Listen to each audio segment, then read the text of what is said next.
इस समय हम खड़े हैं उत्तराखंड में पांवटा साहिब से 23 किलोमीटर पीछे हथनी कुंड बैराज में। और आज हम हथनी कुंड से आपको लेकर जाएंगे एक खास जगह जिसका नाम है बादशाही बाग। तो आप जब भी हथनी कुंड यदि आते हैं तो आप बादशाही बाग में भी विज़िट करें। और यहाँ पर कुछ जगह हैं जिन्हें आप देख सकते हैं और जिसमें सबसे ख़ास जगह है बादशाही महल। तो हथनी कुंड बैराज से लगभग आप 2-3 किलोमीटर ड्राइव करके आप गांव के बाहर आउटस्कर्ट्स पर थोड़ा आपको बियाबान में जाना पड़ेगा।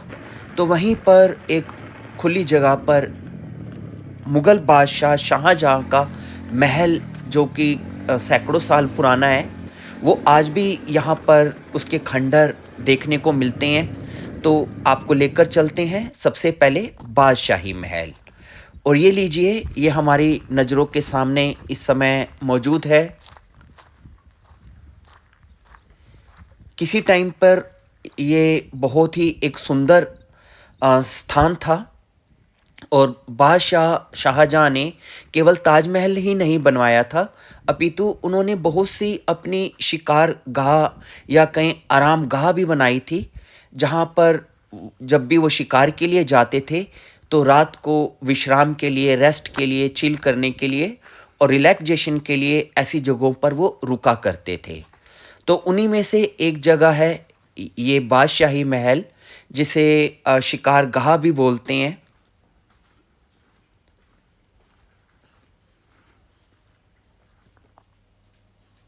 और आप देख सकते हैं अभी भी इसकी दीवारें खड़ी हुई हैं। हालांकि छत अब नहीं है, लेकिन दीवारें अभी भी मौजूद हैं। उनके ऊपर का रंग रोगन तो उतर चुका है, लेकिन अभी भी उनकी निशानियां यहाँ पर मौजूद हैं। तो कोई समय रहा होगा जब यहाँ पर बहुत रंगीन यहाँ पर कार्यक्रम होते थे और बादशाह अपने आप अपना यहाँ पर मनोरंजन करते थे, मन बहलाव करते थे, आराम करते थे, शिकार करने के बाद रेस्ट करते थे। और आज ये स्थान आप देख रहे हैं बिल्कुल उजड़ा पड़ा है, लेकिन उनकी निशानी अभी भी आज भी यहाँ पर धरोहर के रूप में मौजूद है। बाहर बिल्कुल खुला मैदान है, दूर दूर तक कोई आपको नज़र नहीं आएगा, लेकिन एक प्लेस है अपने इतिहास को जानने के लिए। आप चाहें तो यहाँ पर विज़िट कर सकते हैं। खैर, अब इस स्थान को देखने के बाद अब हम आगे बढ़ते हैं और बादशाही बाग कस्बे की ओर।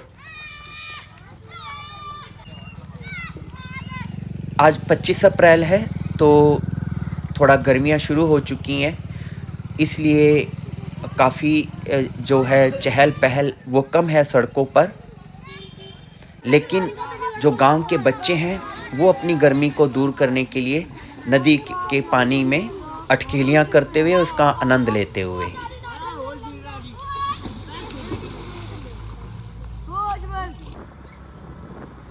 और ये है बादशाही ब्रिज पुल, और बहुत जनता की मांग करने के बाद इस पुल का निर्माण हुआ है।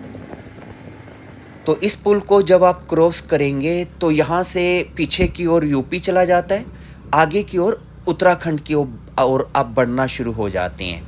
एक्चुअली जो बादशाही बाग की जो लोकेशन है वो 4 राज्यों के बीच में है। यहाँ से आप यूपी भी निकल सकते हैं, उत्तराखंड भी निकल सकते हैं जहाँ अब हम जा रहे हैं, और हिमाचल और हरियाणा भी निकल सकते हैं। तो 4 राज्यों के बीच में ये लोकेशन है बादशाही बाग की। तो कभी यदि आप हरियाणा से, यमुनानगर से पांवटा आते हैं, विकास नगर, देहरादून या इवन यमुनोत्री जाते हैं और आप थोड़ा सा रूट को चेंज करना चाहें तो आप इधर से भी निकल सकते हैं। तो आपको थोड़ा एक अलग दृश्य देखने को मिलेगा, जैसे कि आप अभी देख रहे हैं। पूरा पहाड़ी इलाका है। हालांकि जब आप उधर से जाते हैं तो आप लाल डांग होते हुए जाते हैं, लेकिन इधर से आपको ये रास्ता देखने को मिलेगा। ये नीचे वन गुर्जरों की झोपड़ियाँ भी हैं जो यहाँ पर रहते हैं। यहाँ के जो ट्रेडिशनल मुस्लिम जो पशुपालक समुदाय है, जिनकी रोजगार दूध बेचकर जो जंगल में अपना गुजर बसर करते हैं, उनकी ये झोपड़ियाँ हैं। तो काफ़ी गुर्जर लोग रहते हैं यहाँ पर। और बहुत ही सुंदर इनकी झोपड़ियाँ आपको यहाँ पर देखने को मिलेंगी और कई जगह देखने को मिलेंगी। ये सारा जो इलाका है ये शिवालिक हिल से घिरा हुआ है। आसपास पूरी शिवालिक हिल्स आपको यहाँ पर नज़र आएगी और एक ये स्थान है यहाँ पर नौ गजा पीर, एक सूफ़ी श्राइन है। तो चलते-चलते मुझे लगा कि चलो थोड़ा-सा नीचे जाकर रिलैक्स करते हैं, आराम करते हैं, क्योंकि बिल्कुल पीसफुल प्लेस है और मेरा दिल भी था कि यहाँ डीप नीचे जाके भी देखा जाए कि यहाँ पर कैसा एनवायरनमेंट है। तो थोड़ा-सा विश्राम करने के लिए और छाया में बैठने के लिए मैं यहाँ पर नीचे उतर गया हूँ और नीचे ये सूखी हुई नदी है, लेकिन जब बारिशें होती हैं तो यहाँ पर पूरा पानी भी होता है। और यहाँ पर आने के बाद एक थोड़ा-सा मुझे अच्छा लगा, क्योंकि यहाँ कुछ घोड़े जो है वो घास चर रहे हैं। एक जंगल का एहसास है, काफ़ी शांति है।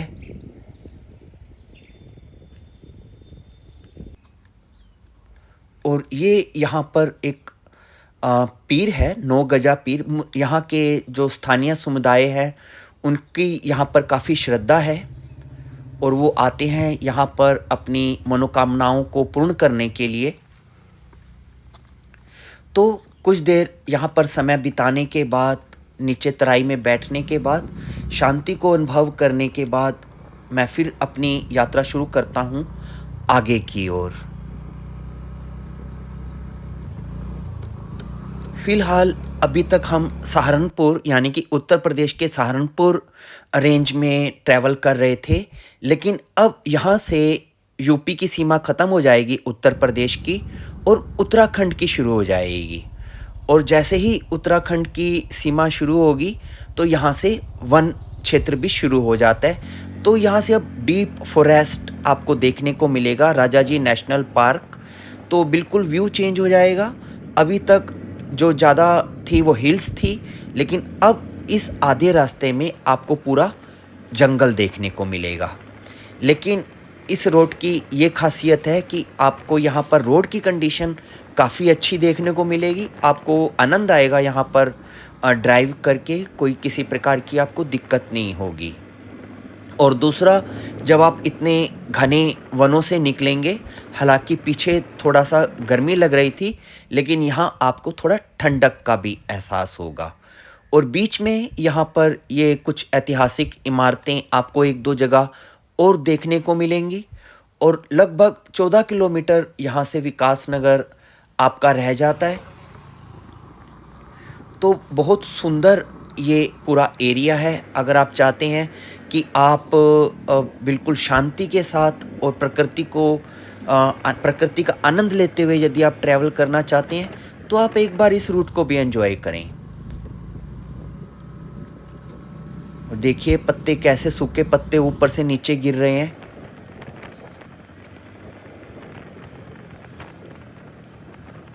और 1-2 बातों का आपको ये ख्याल रखना है कि इस पूरे लाइन में कहीं पर भी पेट्रोल पंप नहीं है, तो आपके पास पेट्रोल एनफ होना चाहिए गाड़ी में। और दूसरा, रात को यहाँ पर ट्रैवल अवॉइड करें, क्योंकि स्थानीय लोग बोल रहे थे कि रात को यहाँ पर जंगली जानवर, क्योंकि जंगल ही है चारों ओर, तो वो कई बार सड़क पर भी आ जाते हैं या सड़क क्रॉस भी करते हैं। तो किसी प्रकार की दुर्घटना ना हो, इस चीज़ का भी आपको ख्याल रखना है। एनीवे, अब हम पहुँच चुके हैं यहाँ पर इस चौक में। यहाँ से एक सड़क जा रही है देहरादून, एक जा रही है विकासनगर और एक जा रही है पोंटा साहब। तो अब हम यहाँ से पोंटा साहब के लिए मेन हाईवे पे आ जाएंगे।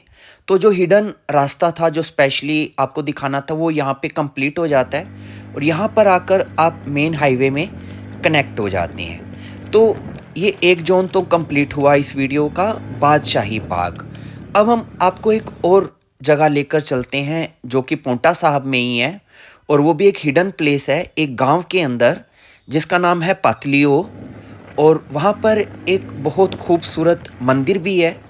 तो चलिए अब आपको एक और गांव में लेकर चलते हैं जो बिल्कुल पोंटा साहब के नज़दीक ही स्थित है, और इस जगह का नाम है पातलियो। जब आप पोंटा साहब में मेन चौक पे आएंगे, नाहन पोंटा चौक पर, तो उससे थोड़ा पीछे करके आपको ये रोड दिखेगी। ये मेन रोड है हाईवे की, और ये रोड अंदर जा रही है पातलियो विलेज के लिए। तो आपने यहाँ से अंदर एंटर करना है,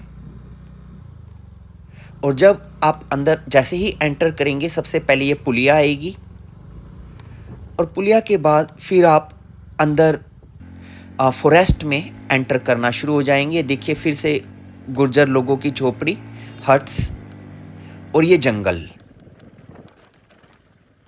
बहुत ही पीसफुल है। तो यदि आप 10 मिनट के अंदर पोंटा साहब में रहते हुए कहीं पीसफुल जगह पे आना चाहते हैं तो यहाँ आ सकते हैं, वन्य जीव विचरण करते हुए।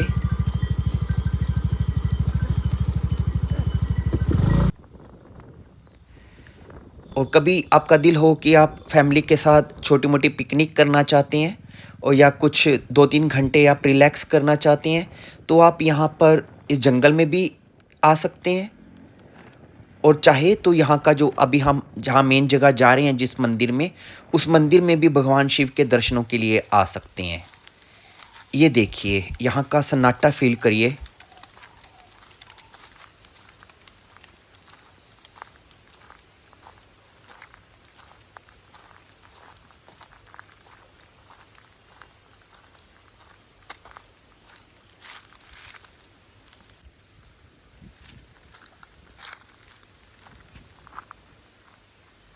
Very very beautiful and peaceful.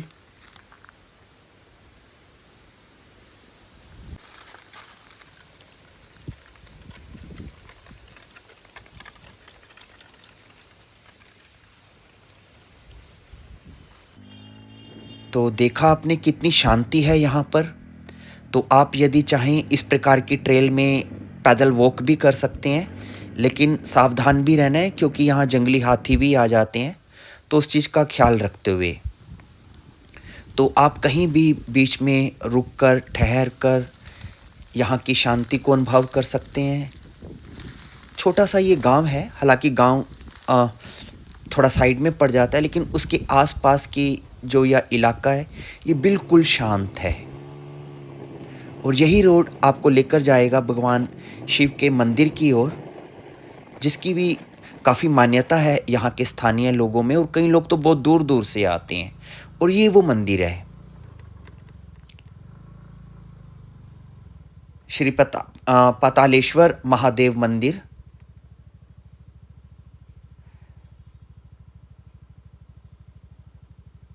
तो आप भी आएँ, इस मंदिर में दर्शन करें और अपने जीवन को सार्थक करें। और जैसे ही आप मंदिर में प्रवेश करेंगे, काफ़ी शांति है यहाँ भी।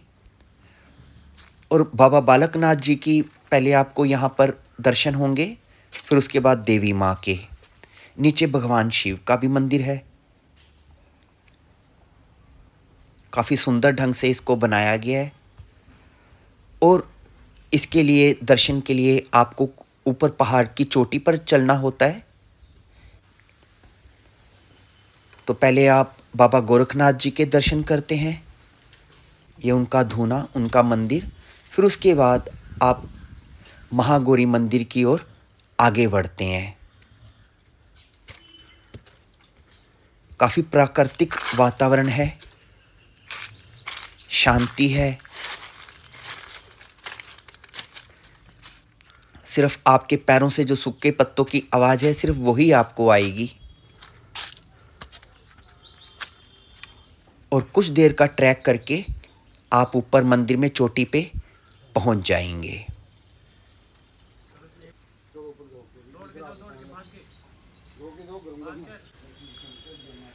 और ये है मुख्य मंदिर, जहाँ पर सभी दर्शन के लिए आए हैं।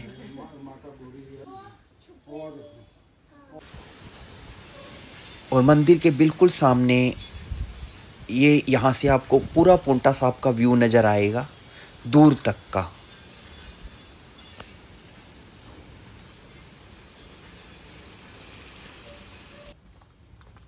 तो देखा आपने कितना सुंदर स्थल है, मन को बड़ी शांति मिलती है यहाँ पर आकर। तो आप भी, अगर आपका दिल करे, आप यहाँ मंदिर में आएँ, दर्शन करें। तो इसी के साथ अब मैं मंदिर से बाहर की ओर निकल रहा हूँ और इसी के साथ मैं अपना ये वीडियो भी यहीं पे ख़त्म करता हूँ। Thank you for watching.